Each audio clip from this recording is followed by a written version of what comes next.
Fred Hausman from the Fred Group, and our topic is easy government cash.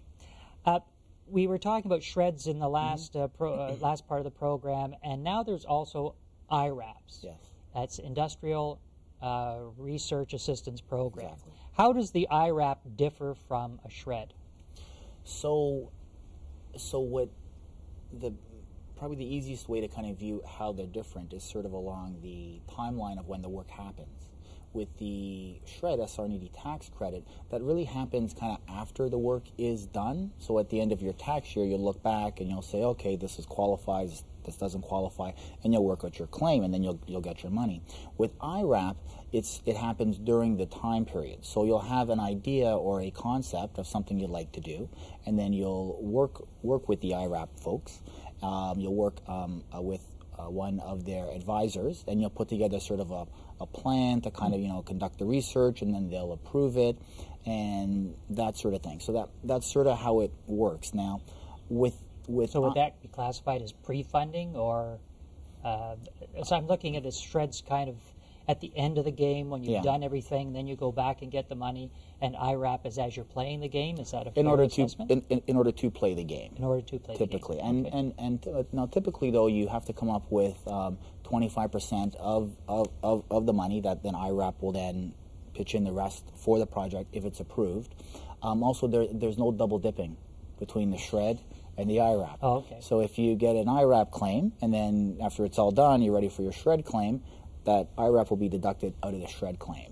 Okay. Right, and so now the IRAP process is a little bit more steps involved in it, a little bit more bureaucratic and time-consuming on the entrepreneur or on the company side to kind of go through those steps, and it can be a time-consuming and lengthy process to actually obtain that approval. So that's sort of the downside of it.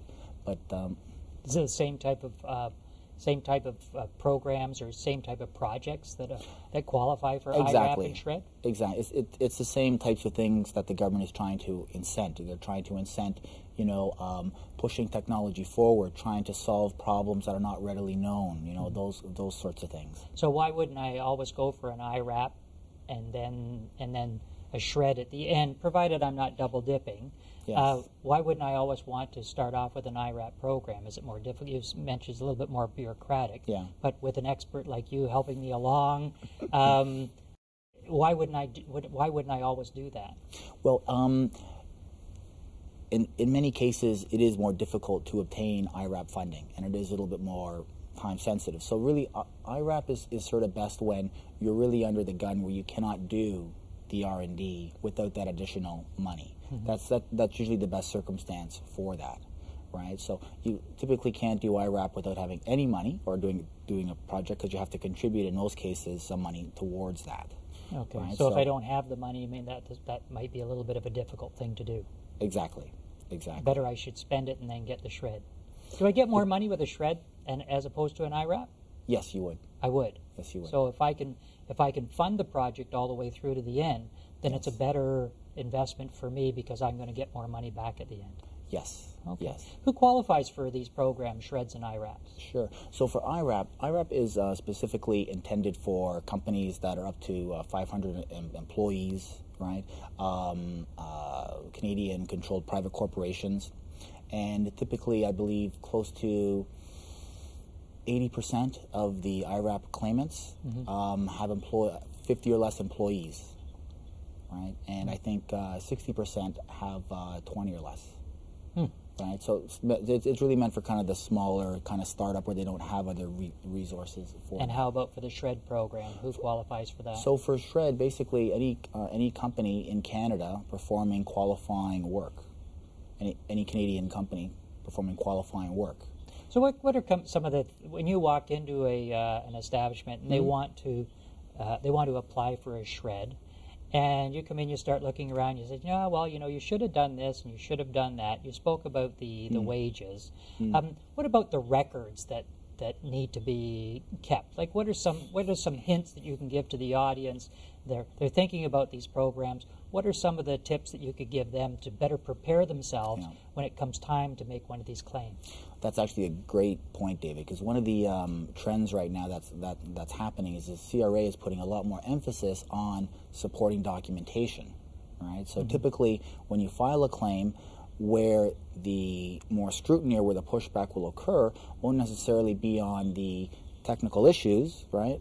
As long as they're reasonably sound, but on the people you've claimed. You may have Joe there as, Joe worked on this qualifying thing for 80% of the time for the year. And this, and the CRA may come back and say, well, I think it'd be more reasonable if Joe actually, I think he maybe spent 40% of his time. And then he said, well, prove it, right? And then you may say, well, I have timesheets. Joe came in at 9 and left at 5, and, but then the CRA, but that doesn't show he actually worked on those technological uncertainties, right? What qualifies isn't projects overall, it's working on those pain points, right? So how do you document that? And when you're in business, what you're trying to do is you're trying to focus on getting the job done, delivering products, selling, right? Executing, collecting your bills, right? And not creating or collecting your fees, and not focusing on creating documentation. So that's why it's really important to work on the shred process during the year, and to work with a provider who's coming to see you on a regular basis every 3 or 4 months to update the story. Because when you're doing that, then when we're chatting and we identify that there was some qualifying work there and Joe worked on 80%, and I say, well, David, what do you have to show that? And you say, well, nothing, right? Then I can say, well, David, we need to do something. And at that point, you can have Joe compose an email explaining his time, and it's happening in the time period. It's contemporaneous documentation, so that supports the claim. That's a great topic, and thanks, Fred, for coming in. We'll be back right after the break to tell you about next week's show.